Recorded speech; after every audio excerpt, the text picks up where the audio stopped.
بسم اللہ الرحمن الرحیم۔ ڈیئر اسٹوڈنٹ، السلام علیکم۔ امید ہے کہ آپ خیریت سے ہوں گے۔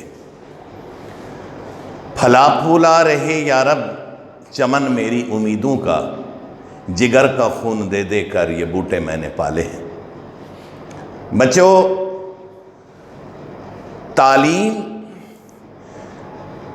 سانس سے بھی، روزی روٹی سے بھی زیادہ ضروری ہے۔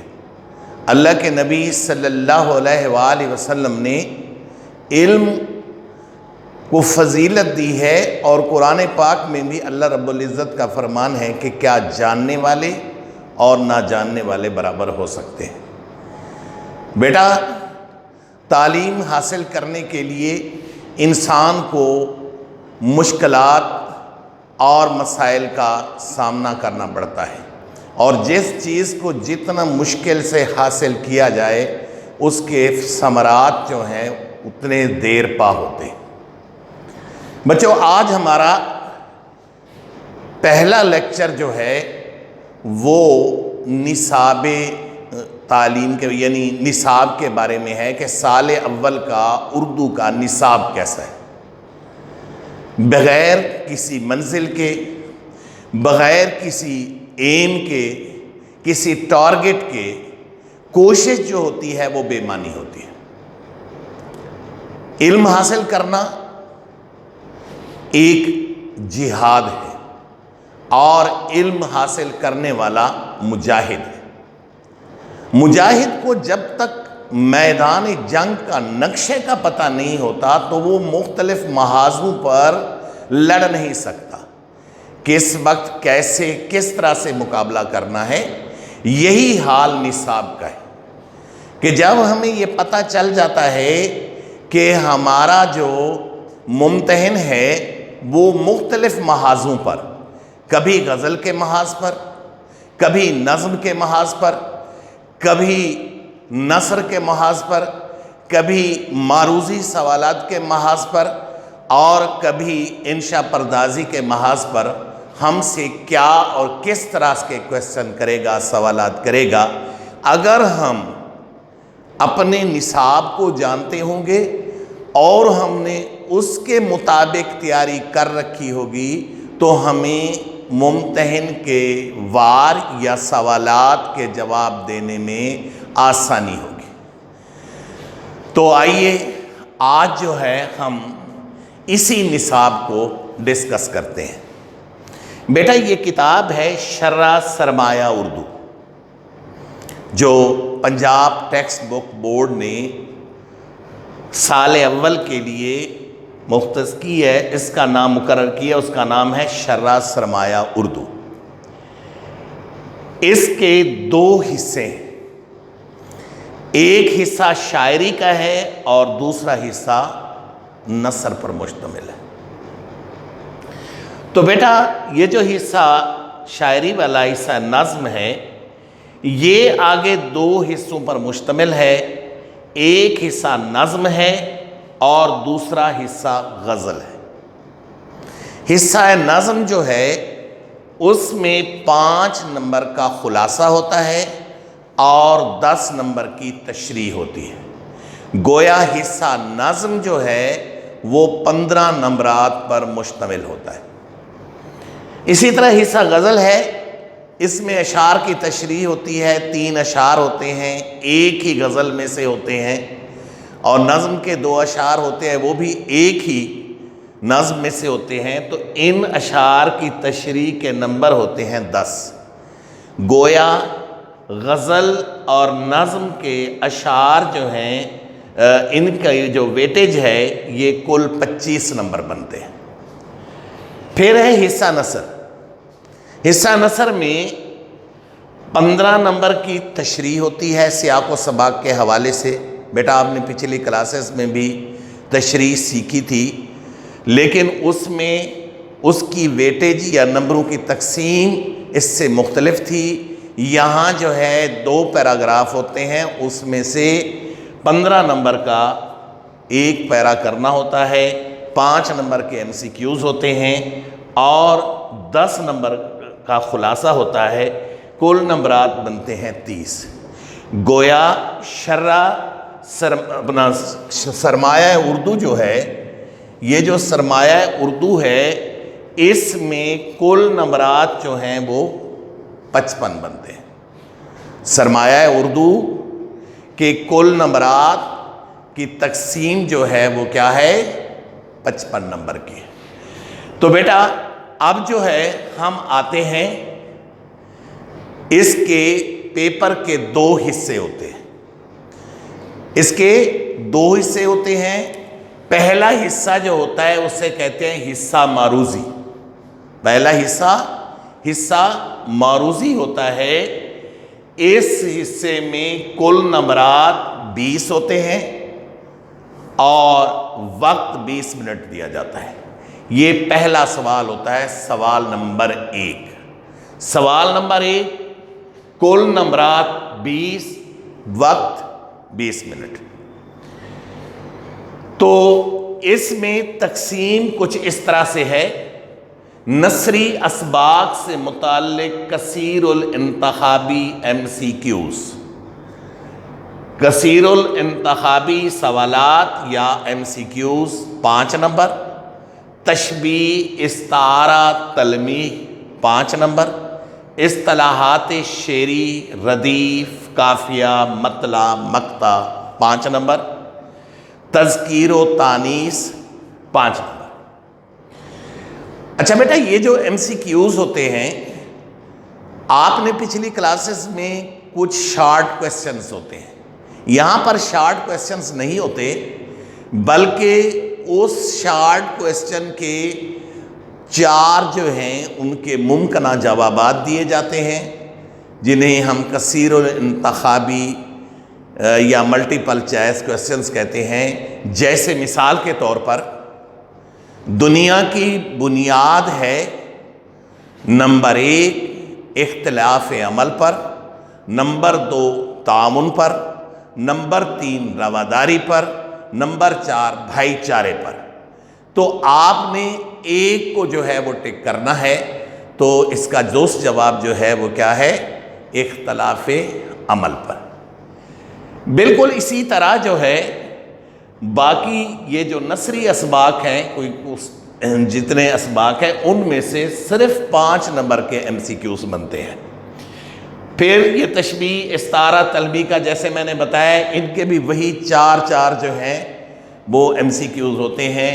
4 آپشنز دی ہوتی ہیں، ان میں ایک درست ہوتی ہے اور ہم نے اس درست آپشن کو ٹک کرنا ہے۔ یہ پہلا سوال ہے اور یہ 20 نمبر پر مشتمل ہے، جس میں 5 نمبر کی درسی کتاب سرمایہ اردو ہے۔ درسی کتاب سرمایہ اردو ہے، اس میں سے 5 نمبر ہیں، اور باقی 15 نمبر جو قواعد کے ہیں، گرامر کے ہیں، ان کو ملا کے کل نمبرات جو ہیں وہ 20 بنتے ہیں۔ گویا معروضی حصے کی ویٹیج جو ہے وہ کتنی ہے؟ 20 ہے۔ اب ہم آتے ہیں حصہ انشائیہ۔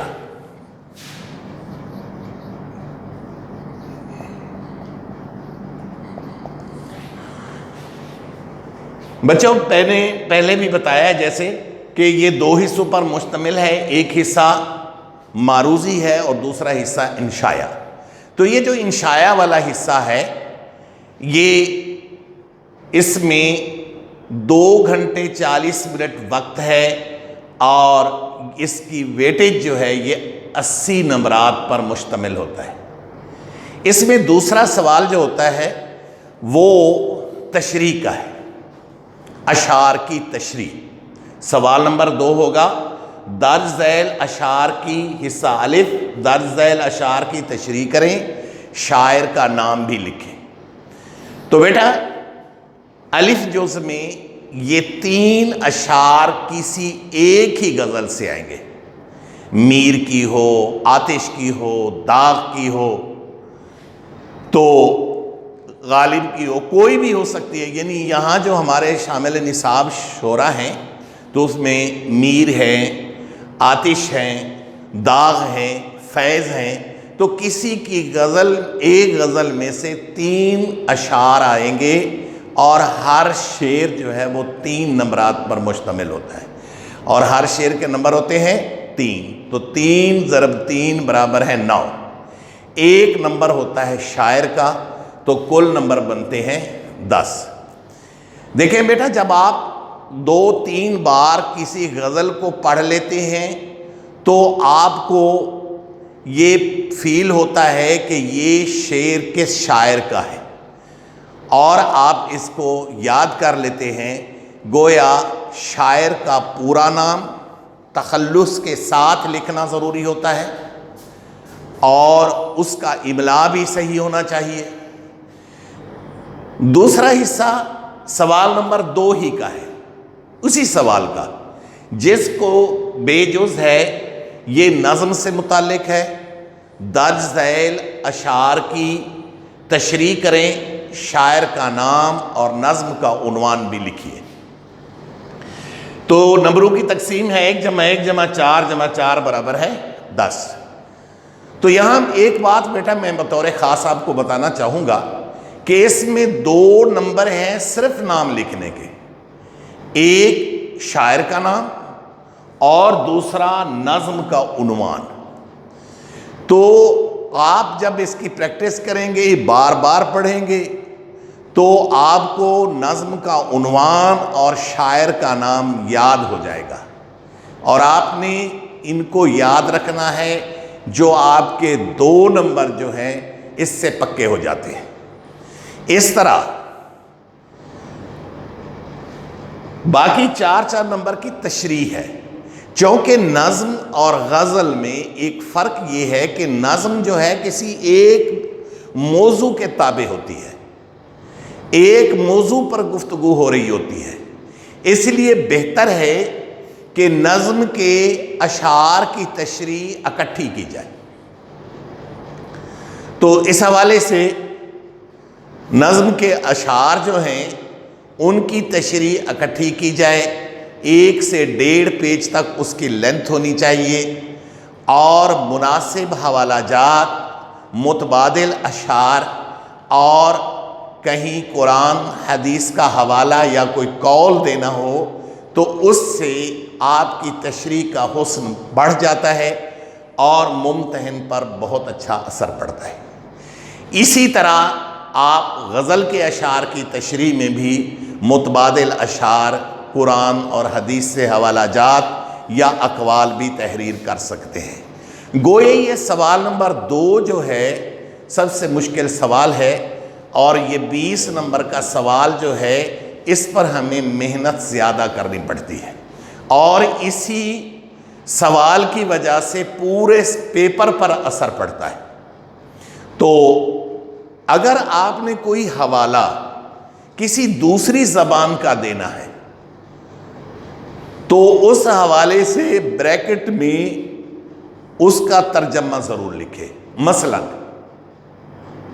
من ترا حاجی بگویم تو مرا حاجی بگو، یہ فارسی کا ہے کہ جب ہم کہیں گے یار میں آپ کی تعریف کروں گا آپ میری تعریف کریں، تو اب آپ نے کیا لکھنا ہے؟ من ترا حاجی بگو یا من ترا حاجی بگو، بریکٹ میں لکھیں گے کہ میں آپ کو حاجی کہوں گا اور آپ مجھے حاجی کہیں۔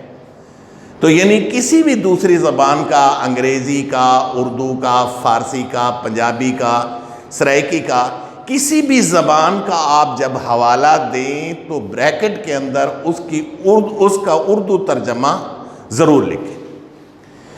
اس کے بعد بیٹا اب آتے ہیں تیسرے سوال پر۔ یہ سوال نمبر 3 ہے، یہ بھی اہم اور مشکل سوال ہوتا ہے۔ درج ذیل اقتباس کی تشریح کیجئے، سیاق و سباق کے حوالے سے مصنف کا نام اور سبق کا عنوان بھی لکھیے۔ تو اس میں مصنف کے نام کا 1 نمبر، سبق کے عنوان کا 1 نمبر، سیاق و سباق کے 3 نمبر اور 10 نمبر تشریح کے ہیں، گول اس کے بنتے ہیں 15 نمبر۔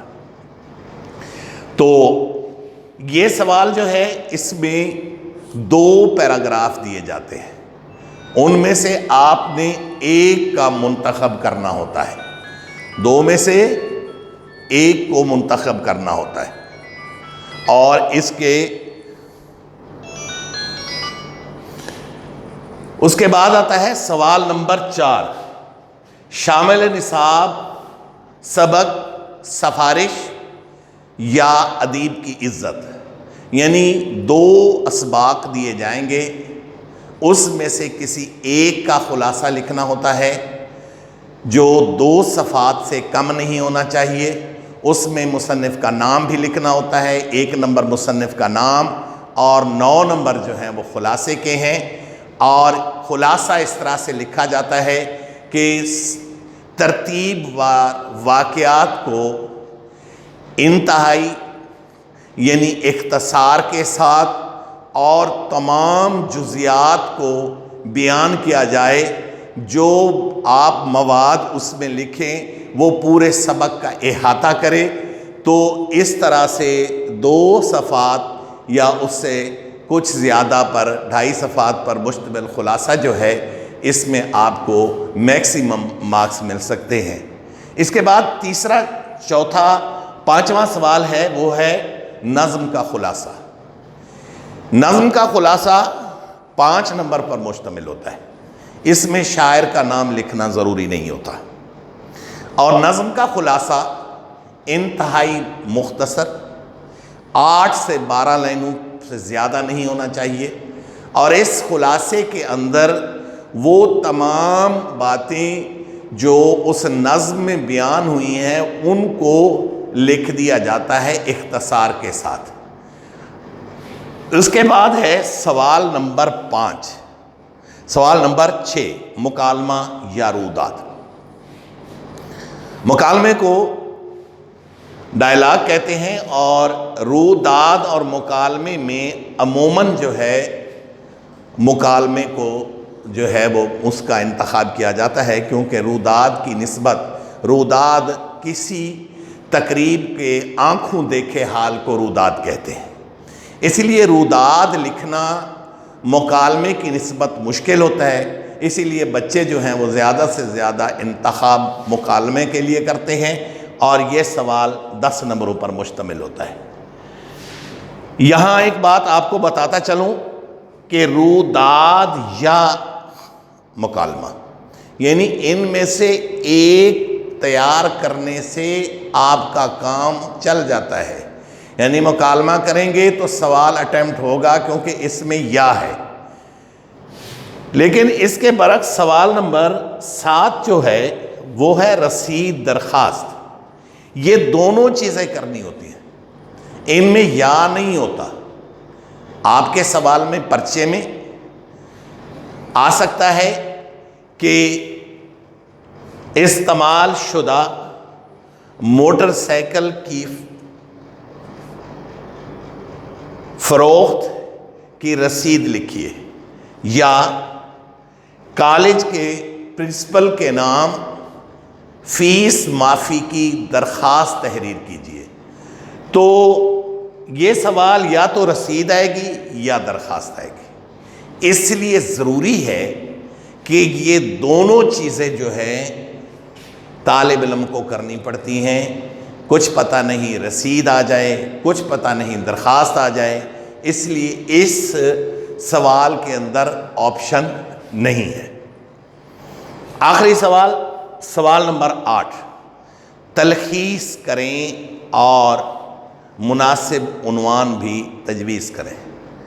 یہ بیٹا 10 نمبر کا ہوتا ہے۔ اس میں نمبروں کی تقسیم یوں ہے کہ 2 نمبر کا عنوان تجویز کرنا ہوتا ہے، اور 8 نمبر کا جو ہوتا ہے اس کی تلخیص ہے۔ تلخیص کے لیے انگریزی میں لفظ پریسی استعمال ہوتا ہے، یعنی یہ تلخیص جو ہوتی ہے کسی دیے گئے اقتباس کا 1/3 حصہ۔ پریسی کیا ہوتی ہے؟ اقتباس کا 1/3 حصہ، اور اس اقتباس میں بیان کی گئی باتوں کو اختصار کے ساتھ بیان کیا دیا جائے، اور اس اقتباس کا جو مفہوم ہے وہ بھی ضائع نہ ہو، اور اس میں کوئی ہارڈ اینڈ فاسٹ رول نہیں ہے، لیکن یہ پریکٹس اور یہ سکل جو ہے طالب علم کی مسلسل مشق کے بعد حاصل ہوتا ہے، جب اس کے پاس ذخیرہ الفاظ بھی ہو جاتا ہے اور اس کو لفظوں کو استعمال کرنے کا طریقہ اور سلیقہ بھی آ جاتا ہے، تو پھر وہ مناسب عنوان جو اسی اقتباس کے اندر موجود ہوتا ہے، شروع میں بھی ہو سکتا ہے، اخیر میں بھی ہو سکتا ہے، درمیان میں بھی ہو سکتا ہے، تو مختصر طور پر مختصراً الفاظ میں اس کا جو ہے مناسب عنوان لکھ دیا جاتا ہے، اور پھر جو ہے نیچے جو ہے اس دیے گئے اقتباس کا 1/3 حصہ جو ہے وہ تلخیص کے عنوان سے جو ہے وہ لکھا جاتا ہے۔ اب فرض کریں کہ جب وہ اس سوال کو آپ اٹیمپٹ کر رہے ہوتے ہیں تو اس کے جو ہے وہ پہلے پڑھ لیتے، ان کے گن لیتے ہیں، الفاظ کو غور سے پڑھ لیتے ہیں۔ فرض کریں کہ وہ 120 الفاظ پر مشتمل ہے، تو 120 تقسیم 3، جواب آیا 40۔ گویا تلخیص کے الفاظ کی تعداد 40 ہونی چاہیے۔ 2-4 الفاظ اوپر نیچے ہو جائیں تو کوئی بات نہیں، لیکن اس سے زیادہ نہیں ہونے چاہیے۔ اگر تلخیص کے الفاظ کی تعداد بڑھ جائے تو وہ تلخیص نہیں بلکہ تشریح بن جاتی ہے، اور ایسے میں no credit is given to such question۔ تو بیٹا یہ تھا ہمارا نصاب، اس کے ساتھ جو ہے ہمارا پہلا لیکچر ختم ہو گیا ہے۔ تھینک یو، خدا حافظ، God bless you and have a nice day۔